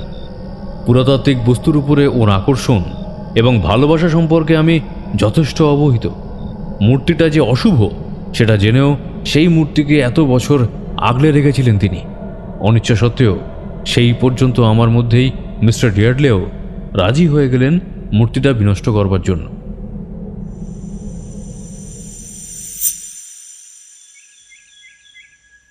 পরের দিন সকালে বাড়ির মালিকের কাছ থেকে চাবি নিয়ে মেয়ার রোডের ভাড়া দেওয়া বাড়িতে গেলাম মূর্তি আনতে। যেহেতু তখনও লন্ডনের আকাশ পরিষ্কার, অতএব আমাদের বিপদের সম্ভাবনা ছিল না। কিন্তু এই পরিষ্কার আবহাওয়ায় আবার আমাদের উদ্দেশ্য সাধনের অন্তরায়। মিস্টার ইয়ার্ডলে সকাল থেকেই ওয়েদার পোর্টালে চোখ রেখে বসেছিলেন, কখন কোথায় একটু মেঘাচ্ছন্ন আকাশের দেখা মেলে সেই আশায়। কিন্তু আকাশ কালো করে মেঘ এই মুহূর্তে লন্ডন শহরের কোথাও পাওয়ার আশা কম। মূর্তি আনার জন্য মেয়ার রোডের বাড়িতে প্রবেশ করতেই সেই অদ্ভুত আতঙ্কের শিশিরানিটা ফিরে এলো। সেই রাতের বিভীষিকা ভোলার মতো নয়। ভেবেছিলাম আমার শোবার ঘরের জিনিসপত্র তছনছ হয়ে ছড়িয়ে থাকবে, কিন্তু শোবার ঘর আমি যেমন অবস্থায় সেদিন বাড়ি ছেড়ে বেরিয়ে গিয়েছিলাম ঠিক তেমনই থেকে গিয়েছিল। দেখে প্রচণ্ড বিস্মিত হলাম। এমনকি টেবিলের উপরে সাদা রুমালে ঢাকা মূর্তিটাও ঠিক যেমন রেখে গিয়েছিলাম তেমনই রাখা আছে। পুরনো আমলে বাড়িটা উঁচু উঁচু দেওয়ালের মাঝে যেন খাঁ খাঁ করছে। আমার শোবার ঘর থেকে নিজের জিনিসপত্র ব্যাগে ভরে নিয়ে চলে এলাম। মিস্টার ইয়ার্ডলে নিজের হাতেই সেই মূর্তি তুলে নিয়ে এসেছিলেন। ওই মূর্তি হাতে নেওয়া তো দূর কথা, আমার সরাসরি তাকাতেও যেন ভয় করছিল। তবে বাড়ির বাইরে এসে 2-3 দিন আগের অভ্যাস মতো মাথার উপরে আকাশের দিকে একবার তাকাতে কিন্তু ভুলিনি। এখন আকাশ বেশ পরিষ্কার। মাথার উপরে সূর্যের আলোকে বাধা দেওয়ার মতো সেই অশুভ মেঘের পরত যেন একেবারে উধাও। মূর্তি ও জিনিসপত্র সহ গাড়িতে উঠে বসতেই মিস্টার ইয়ার্ডলের ফোন বেজে উঠল। ফোন রিসিভ করে মিস্টার ইয়ার্ডলে বললেন, ইয়েস মিস্টার বন। এমন সময় মিস্টার বনের ফোন আসা অপ্রত্যাশিত। আবার কোনো নতুন তথ্য দেওয়ার জন্য ভদ্রলোক ফোন করলেন। মিস্টার ইয়ার্ডলের মাথা নাড়ার ভঙ্গিতে বুঝলাম খুব মনোযোগ সহকারে তিনি মিস্টার বনের বক্তব্যগুলো শুনেছেন। ফোন বন্ধ করে মিস্টার ইয়ার্ডলেকে বললেন, মিস্টার বন একটা দুর্ধর্ষ উপায় বের করেছেন। এই ভয়ঙ্কর পরিস্থিতি থেকে আমাদের উদ্ধার করার জন্য। এর জন্য আমাদের ফ্রেঞ্চ কলোনিতে যেতে হবে এখনই। মিস্টার বনের ফ্রেঞ্চ কলোনির বাড়িতে যখন পৌঁছালাম তখন শহরের সকাল নেমেছে অভ্যস্ত ব্যস্ততায়। দরজায় কলিং বেল একবার বাজাতেই মিস্টার বন দরজা খুললেন, যেন আমাদের জন্যই অপেক্ষা করছিলেন তিনি। আগের দিন রাতে যখন এসেছিলাম সেদিন এই বাড়ির বৈঠকখানা পেরিয়ে মিস্টার বনের পড়ার ঘরেই বসেছিলাম। আজ পড়ার ঘর পেরিয়ে বাড়ির ভেতরের দিকে একটা খোলা উঠোনের দিকে নিয়ে গেলেন মিস্টার বন। বাইরে থেকে দেখলে ফ্রেঞ্চ কলোনির এই বাড়িটার বিশাল আয়তন আঁচখরা ঠিক যায় না, কিন্তু সাবেকি আমলের এই বাড়ি একটি সরু আয়তাকার আকৃতির, তাই লম্বায় এই বাড়ির ব্যাপ্তি ঠিক কতটা তা বাইরে থেকে আন্দাজ করা যায় না। বাড়িতে প্রবেশ করে বাড়ির অন্য কোনো সদস্যর দেখা মিলল না। আমার মনে উত্থিত প্রশ্ন কিছুটা আন্দাজ করে মিস্টার বন বললেন, বাড়িতে আমরা মাত্র 3টি প্রাণী, আমি, আমার স্ত্রী আর কুপার ছাড়া এই বাড়িতে আপাতত আর কেউ থাকে না। আমার একমাত্র মেয়ে তার পার্টনারের সাথে ফ্লোরিডাতে থাকে। আমার স্ত্রী এখন অফিসে, তাই এইটুকু সময় কাজে লাগাতে পারলে বেশ ভালোই হয়। ও আসলে এসব ঠিক পছন্দ করে না। বাড়ির অন্দরমহলের উঠোনে দাঁড়িয়ে কথাগুলো বলছিলেন বৃদ্ধ। খোলা জায়গাটায় পা রাখতেই ঘরের ভেতর থেকে একটি কুকুর চিৎকার ছুটতে ছুটতে এগিয়ে এলো আমাদের দিকে। মিস্টার বন বললেন, quite Cooper, they are my guest. বলতে বলতে দৌড়ে আসা কুকুরের গলায় চেন দরজায় গ্রিলে বেঁধে শান্ত করলেন। কুপার আসলে মিস্টার বনের পোষ্য, তা কুপারের দর্শন না পেলে হয়তো আমার পক্ষে সেটা বোঝা সম্ভব হতো না। মিস্টার বন, আপনি ঠিক কি করতে চান এখন? প্রশ্নটা এলো মিস্টার ইয়ার্ডলের তরফ থেকে। আপনারা জানেন কি না জানি না, বাঁ হাতের কবজি ঘুরিয়ে সময় দেখলেন মিস্টার বন। 8 ঘন্টার মধ্যে কিন্তু সূর্যগ্রহণ শুরু হবে। বলয়গ্রাস সূর্যগ্রহণ দেখা যাবে লন্ডন শহর থেকেই। আর আমি এই সময়ের সুযোগটা কিন্তু হাতছাড়া কোনো মতেই করতে চাই না। আপনাদের কিন্তু আমার সহযোগিতার প্রয়োজন। সাহায্য তো আপনি করছেন মিস্টার বন, কিন্তু আপনার মনে হয় এই গ্রহণের সময় আনাকাউনার আত্মা খুলির বাইরে আসবে? এই সময়টুকু কি কাজে লাগানোর জন্য পর্যাপ্ত? আর কোনো উপায় এই মুহূর্তে আমি দেখছি না মিস্টার ইয়ার্ডলে। উঠোনের মাঝে রাখা কাঠের দণ্ডর মাথায় কাপড় পেঁচাতে পেঁচাতে মিস্টার বন বললেন, আপনার মূর্তিটির মোড়ক খুলে এইখানে রাখুন। মিস্টার ইয়ার্ডলে খবরের কাগজে মোড়ানো মূর্তিটা উঠোনের মাঝে রাখতেই গ্রিলের সাথে বাঁধা কুপার আবারও অস্থির হয়ে উঠল। আগের চেয়েও বেশি চঞ্চল হয়ে চিৎকার জুড়ে দিল কুপার। ওর নজর যে পাথরের মূর্তিটার উপরে তা বুঝতে আমাদের 3 জনের ভুল হলো না। এবার আর মিস্টার বন কুপারকে শান্ত করালেন না। হাত ঘড়িতে সময় দেখে বললেন, গ্রহণ শুরু হয়ে গেছে। গ্রহণ শুরু হওয়ার কিছুক্ষণের মধ্যেই সূর্যের উজ্জ্বল আলো স্তিমিত হতে শুরু করেছে। আকাশ মেঘহীন হলেও যেন সূর্যের আলোর পথ রুদ্ধ করে দাঁড়িয়ে রয়েছে কোনো দৈত্যাকার ছায়া। সূর্য যত ছায়ার আড়ালে যেতে শুরু করেছে, অদ্ভুতভাবে আমাদের আশেপাশের বাতাস যেন আরও ভারী ও শীতল হতে শুরু করেছে। কুপারকে এক মুহূর্তের জন্য শান্ত হতে আমরা দেখলাম না। মিস্টার ইয়ার্ডলে চোখ বন্ধ করে এক মনে প্রার্থনা করার ভঙ্গিতে 2 হাত বুকের কাছে জড়ো করে বিড়বিড় করে চলেছেন। মিস্টার বন লাঠির ডগায় পেঁচানো কাপড় জ্বালানির তেলে ভেজাতে ব্যস্ত। হঠাৎ মনে হলো আমার থেকে প্রায় ওই হাত 5 দূরে রাখা পাথরের মূর্তিটায় মৃদু কম্পন দেখা দিয়েছে। মূর্তির হাতের উপর রাখা খুলিটার চোখের কোটরের ফাঁকা কালো গর্তে যেন হালকা সবজি একটা আলোর দ্যুতি। আমি মূর্তির এই জীবন্ত ভয়াল রূপ দেখে মিস্টার ইয়ার্ডলের হাতটা চেপে ধরেছি। মিস্টার ইয়ার্ডলে চোখ খুলে ধীরে ধীরে এগিয়ে গেলেন মূর্তির দিকে। ডান হাতটা খুব অবিশ্বাসের সাথে মূর্তির গায়ে ঠেকাতেই বিদ্যুৎ পৃষ্ঠের মতো ছিটকে সরে এলেন। টের পেলাম কুপারের চিৎকার থেমে গিয়েছে। সে এখন গ্রিলে বাঁধা শেকল মুক্ত হওয়ার জন্য ছটফট করছে, যেন অশুভ কিছু দেখার আগেই তৎক্ষণাৎ পালিয়ে যেতে হবে ওকে। পূর্ণগ্রাস তখনও হয়েছিল কিনা আমার ঠিক জানা নেই, কিন্তু হঠাৎই চারপাশের অন্ধকার দ্রুত গাঢ় হয়ে এলো। কালবৈশাখীর দাপটে ছিঁড়ে যাওয়া ঝোপ জঙ্গলের ঝাঁঝালো গন্ধের মতো একটা বুনো গন্ধ এসে মাতিয়ে দেয় ফ্রেঞ্চ কলোনির বাড়িটাকে। বাড়ির মাঝখানের খোলা জায়গাকে ঘিরে যে চার দেওয়াল ছিল, এতক্ষণে তার অস্তিত্ব হঠাৎই আবির্ভূত হওয়া বড় বড় গাছের গুঁড়ির আড়ালে চলে যায়।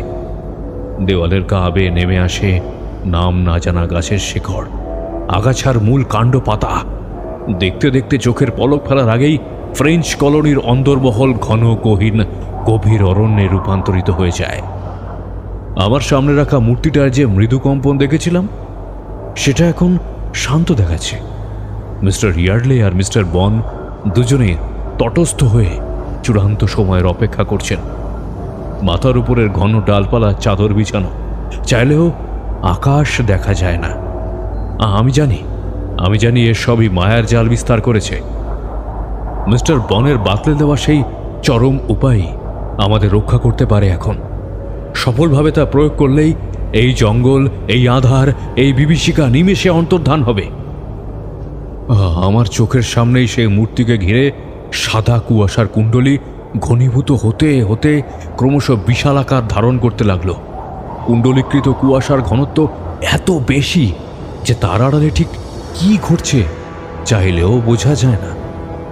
সাদা কুয়াশা ধীরে ধীরে বিস্তার লাভ করে আমাদের তিনজনকে এমনভাবে ঘিরে ধরেছিল যে আমরা তিনজনের কেউ কাউকে দেখতে পাচ্ছিলাম না।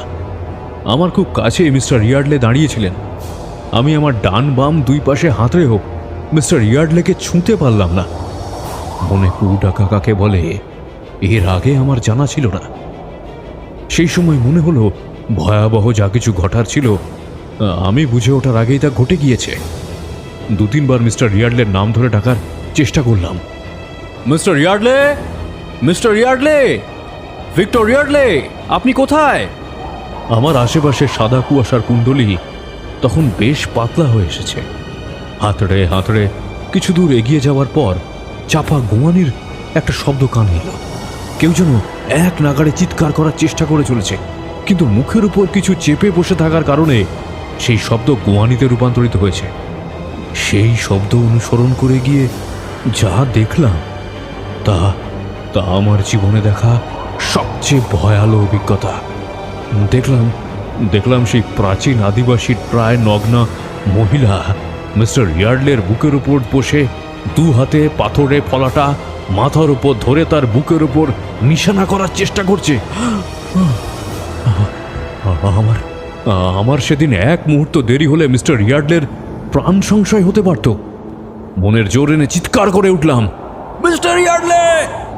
আমার চিৎকার শুনেই কিনা জানি না আদিবাসী নগ্না নারী মিস্টার ইয়ার্ডলেকে ছেড়ে ওর বুকের ওপর থেকে উঠে দাঁড়িয়ে আমার দিকে ফিরল। আমি বুঝলাম এখন ওর শিকার আমি। সে পাথরের ফলাটা হাতে নিয়ে খুব ধীর পায়ে আমার দিকে এগিয়ে আসতে লাগলো। একটা ছায়াময় শরীর, একটা নারী শরীর, যার মুখমণ্ডলের কোনো বৈশিষ্ট্য ওই ঘন অন্ধকারে বোঝা যায় না। হঠাৎই উজ্জ্বল আলোতে স্পষ্ট হয়ে উঠল তা। আমি দেখলাম মিস্টার বন জ্বলন্ত মশাল হাতে ঠিক ওই নারী মূর্তির পেছনে এসে দাঁড়িয়েছেন। সেই মশালের আলোতেই স্পষ্ট হয়ে উঠেছে রাজকুমারী অ্যানাকাউনার চর্মহীন শুধু রক্ত মাংসের দেহ। চোখের কোটর থেকে ঠিকরে বেরিয়ে আসছে অক্ষিগোলক। গলার নলির কাছে গভীর আড়াআড়ি ক্ষত থেকে ঝরে চলেছে রক্তের ধারা। ঠোঁটের কোণে লেগে আছে এক অপার্থিব হাসি, যেন এই সময়ের অপেক্ষাতেই সহস্র কাল ধরে অপেক্ষা করছে সে। সেই ভয়াল দর্শন আদিবাসী নারীর সামনে আমি বাক শক্তিহীন। হঠাৎই তাকে লক্ষ্যভ্রষ্ট করতে মিস্টার বন তার হাতের মশালটি ছুঁড়ে দিলেন রাজকুমারীর গায়ে। আগুনের তাপে পুড়ে গেল অ্যানাকাউনার চর্মহীন শরীরের অনেকাংশ, কিন্তু তাতে যেন ভ্রুক্ষেপ নেই সেই নগ্নিকার। তাকে ঘিরে আছে তিনটি পুরুষ শরীরের উপস্থিতি, অথচ শিকারীর ভূমিকায় সে নিজেই। আমার দিকে দৃঢ় পায়ে এগিয়ে আসতে থাকা রাজকুমারী যেন লক্ষ্যভ্রষ্ট হওয়াতে কিছুটা বিরক্ত, কিন্তু মশালের আগুন তাকে থামাতে পারেনি। মিস্টার বন যে কোনোভাবেই রাজকুমারী অ্যানাকাউনাকে বলয়গ্রাসের পর প্রথম সূর্যলোক পৃথিবীতে আসা অবধি খুলির বাইরে রাখতে চান। রাজকুমারীর আত্মা যত এগিয়ে আসে ততই তার একটি হাত আমার গলা লক্ষ্য করে আরও দ্রুত যেন এগোতে থাকে। আমি পিছিয়ে যাওয়ার জন্য পা বাড়াতেই দেখি মিস্টার বন তার কোমরের বন্ধনী থেকে একটি জলপূর্ণ কাঁচের পাত্র বের করে জল ছিটিয়ে দিলেন রাজকুমারীর উপরে। মশালের আগুনের চেয়ে হোলি ওয়াটার বেশি শক্তিশালী হলেও রাজকুমারীর আত্মার ওপরে দীর্ঘস্থায়ী প্রভাব ফেলতে সেটি অক্ষম বলেই আমার মনে হলো। ততক্ষণে সে আমার গলায় হাতের 5টি আঙুল চেপে বসিয়ে দিয়েছে। মিস্টার বন আর সময় নষ্ট না করে মূর্তির দিকে এগিয়ে গেলেন। মূর্তির হাতের উপর রাখা খুলিটি তুলে নিয়ে মাটিতে ফেলে মশালের আগুন লাগিয়ে দিলেন। কিন্তু আমরা তখনও জানতাম না যে আমাদের উপর রাজকুমারী অ্যানাকাউনা ছাড়াও আরও এক মূর্তিমান বিভীষিকার নজর আছে। তার সম্মুখীন আমরা খুব শীঘ্রই হতে চলেছি। মিস্টার বন খুলিতে আগুন লাগাবার জন্য হাতে মশাল তুলতেই মাথার পেছনে জোরালো আঘাতে মাটিতে লুটিয়ে পড়লেন। রাজকুমারী অ্যানাকাউনা আমায় মাটিতে শুইয়ে কাবু করে ফেলেছে। বুকের ওপর বসে ধারালো পাথরের ফলাটির উপযুক্ত ব্যবহার করায় তার একমাত্র লক্ষ্য। সেই অবস্থায় দেখলাম মাটিতে লুটিয়ে পড়া মিস্টার বনের শরীরটা মাটিতে ঘষ্টে ঘষ্টে জঙ্গলের আগাছার বুক চিরে কোথাও টেনে নিয়ে চলে গেল আর একটি ছায়া শরীর। এক মুহূর্তের জন্য সেই ছায়া শরীরের পরিচয় সম্পর্কে প্রশ্ন জাগতেই পরের মুহূর্তেই আমার মনে আপনা থেকেই তার নামটা বলে দিল, ইৎসাক আলী। হ্যাঁ, ইৎসাক আলী।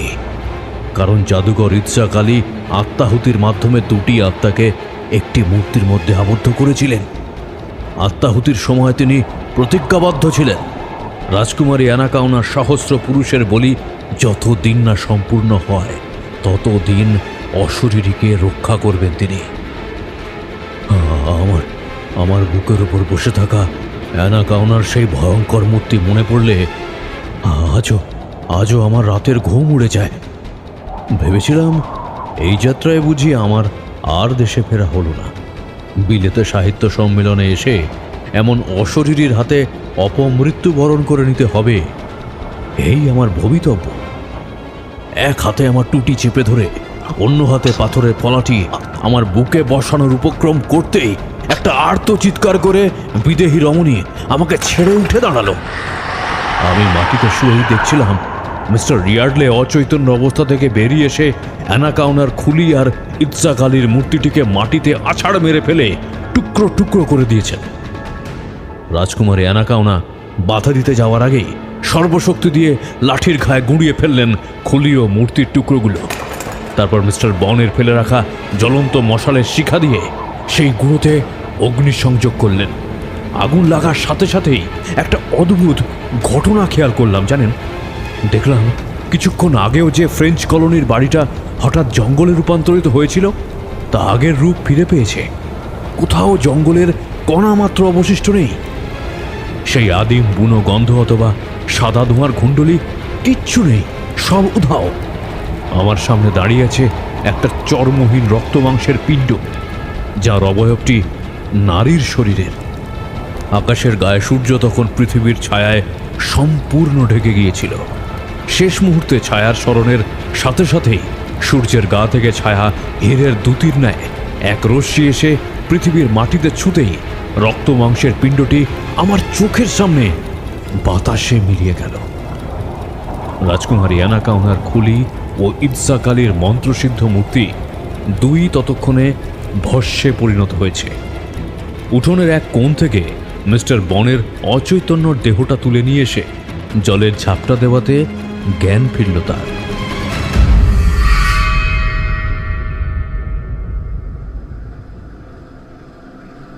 ইৎসাক আলীর মূর্তি আপনারা দেখেছিলেন? না, আমি শুধু একটা দীর্ঘদেহী ছায়াকে জঙ্গলের ভেতরে মিলিয়ে যেতে দেখেছিলাম। এমনকি মিস্টার বনও সেভাবে কিছুই দেখতে পাননি। ওকে জঙ্গলের ভেতরে ঘষে নিয়ে যাওয়ার ফলে আহত হয়ে জ্ঞান হারিয়েছিলেন। আর ওই খুলি আর পাথরের মূর্তির ভস্ম, সেটা কি করলেন? মিস্টার বন ওগুলো একটি কাগজের খামে সংগ্রহ করে রেখেছিলেন। পরে সেসব তিনি কোথাও সমাধিস্থ করে আসেন। আপনি এরপর দেশে ফিরে আসেন? হ্যাঁ, দিন কয়েকের মধ্যেই রাফায়েলের অবস্থা স্থিতিশীল হলে সে পুলিশের কাছে বয়ান দেয় কোনো এক অজানা আততায়ীর আক্রমণে সে আহত হয়েছিল। আমিও লন্ডন পুলিশের তরফ থেকে ক্লিন চিট পেয়ে যাই। প্রায় মাসখানেকের বিলেত সফর কাটিয়ে আমিও অক্ষত অবস্থায় দেশে ফিরি। শ্যামল বাসুর অলৌকিক অভিজ্ঞতার কাহিনী শোনার পর কয়েক মুহূর্ত নিঃশব্দে বসে থেকে হঠাৎ সত্যানন্দ নন্দী বললেন, আপনার এই অভিজ্ঞতার কাহিনী ঠিক কতজন জানেন বা তারা কতটা সত্য বলে বিশ্বাস করেন জানা নেই, কিন্তু আমি আপনার কাহিনী সত্যি বলেই বিশ্বাস করছি। কারণ বক্তব্য অসম্পূর্ণ রেখেই চেয়ার ছেড়ে উঠে যান সত্যানন্দ নন্দী। শ্যামলবাবু সত্যানন্দবাবুর শেষ উক্তিটি শুনে মনে মনে অসন্তুষ্টই হলেন। এতক্ষণ ধরে তিনি তার জীবনের যে ভয়াবহ অভিজ্ঞতার কথা ভাগ করে নিলেন এই অচেনা কিউরিও শপের মালিকের সাথে, তা কি শুধু সত্য মিথ্যা প্রমাণের দায়? আসলে ভুল তারই। ভৌতিক কাহিনী যতই মুখরোচক হোক অথবা ভয়ঙ্কর, শ্রোতা শেষ পর্যন্ত সম্পূর্ণ বিশ্বাস কোনোদিনই করেন না। সত্যানন্দ নন্দী দোকানের এক কোণে গিয়ে একটি বড় কাঠের বাক্স এনে কাউন্টারের টেবিলে রেখে বললেন, আসলে একা দোকানে বসে বসে এক প্রকার বিরক্ত হয়েই আপনার সঙ্গে চেয়ে আড্ডা জমাতে চেয়েছিলাম। আমার দোকানে তেমন খদ্দের বড় একটা হয় না। মুখে একটা স্মিত হাসি নিয়ে বাক্সের ঢাকনার পেরেকগুলো খুলতে শুরু করে কথাগুলো বলছিলেন সত্যানন্দবাবু। এখন আর আপনার অভিজ্ঞতাকে অবিশ্বাস করছি না, কারণ আপনি এই বাক্সের ভিতরে জিনিসটা দেখলেই বুঝবেন। তবে একটা প্রশ্ন আমার মনে ভীষণ খটকা জাগাচ্ছে। শ্যামলবাবু উদ্বিগ্ন হয়ে প্রশ্ন করেন, কি প্রশ্ন?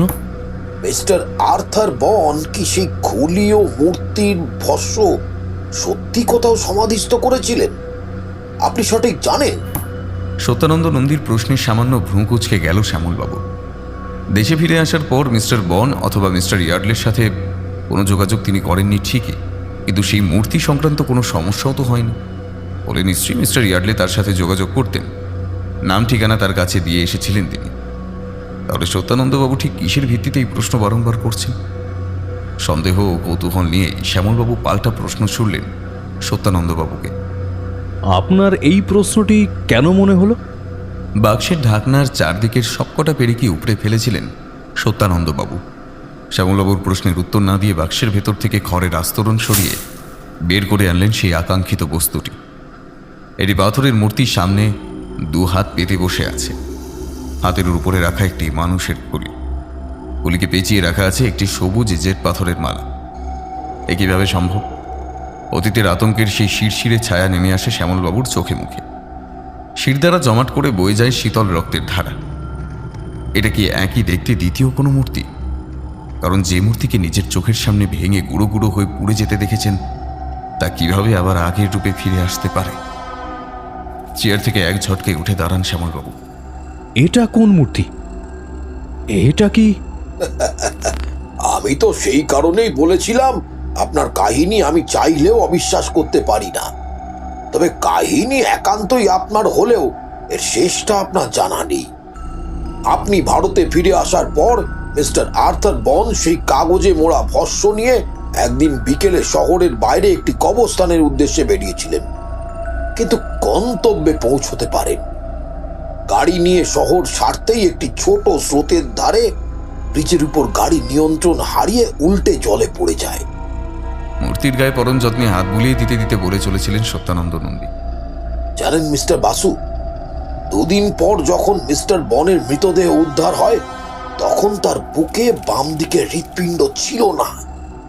কেউ সযত্নে ছিঁড়ে বের করে নিয়েছিল ওটা।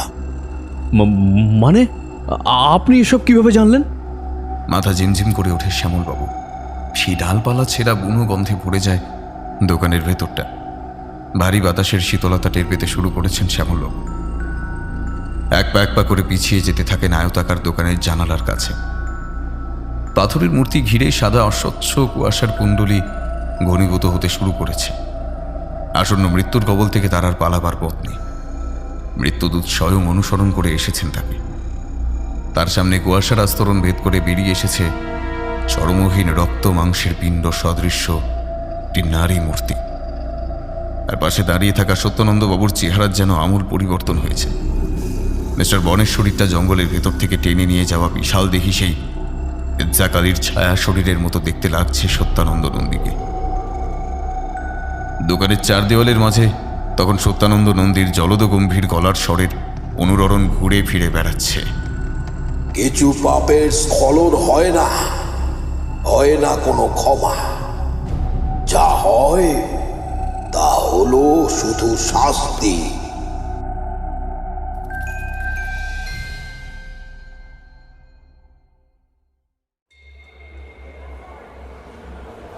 পৌলুমি আর তাতানের পুজোর বাজার হয়ে গেছে অনেকক্ষণ।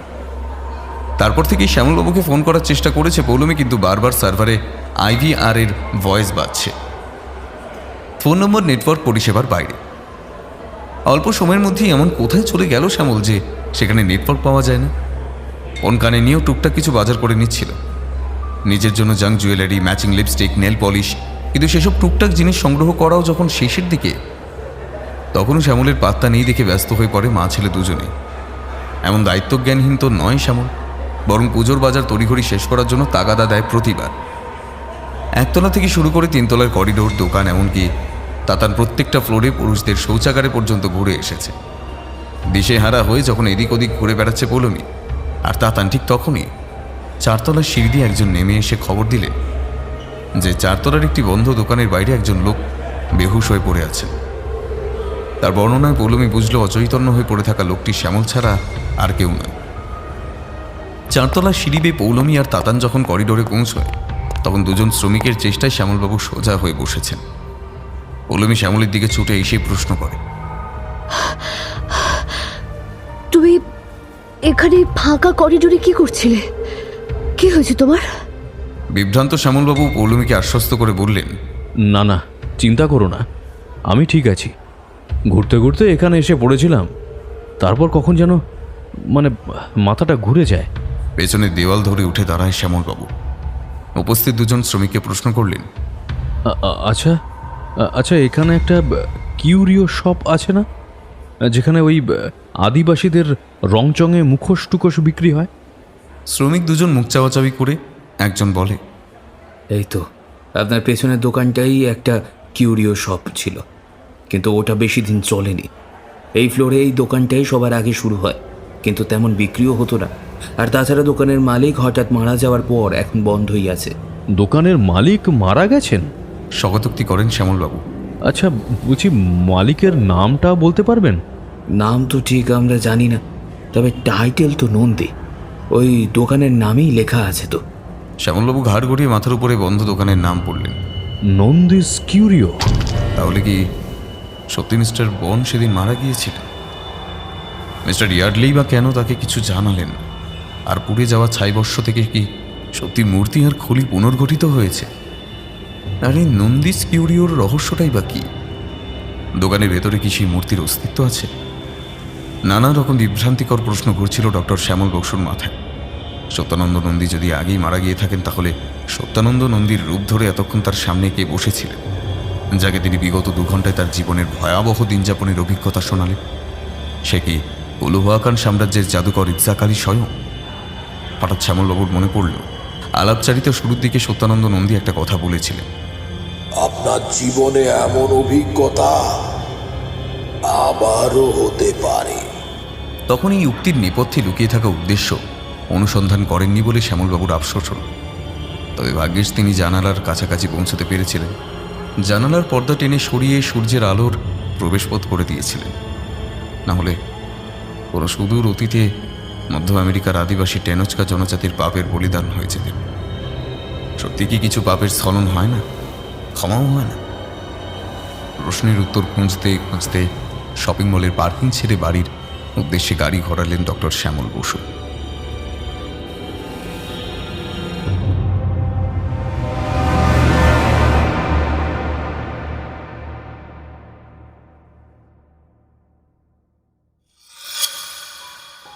শুনছিলেন প্রখ্যাত লেখিকা দীপিকা মজুমদারের কলমে মায়াবিনী করটি গল্পের অন্তিম পর্ব।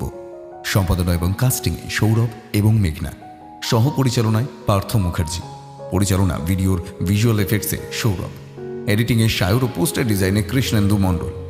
আমাদের গল্পটি ভালো লেগে থাকলে লাইক করে দেবেন আর শেয়ার করে দেবেন। কেমন হয়েছে কমেন্ট করতে একদম ভুলবেন না। আজকের গল্পটি বহুদিনের পরিশ্রমের ফসল। আশা করি আপনাদের সঠিক মনোরঞ্জনের মাধ্যমে আমরা খুশি করতে পেরেছি। ভালো থাকবেন, শুনতে থাকুন মিডনাইট ফ্যান্টাসি।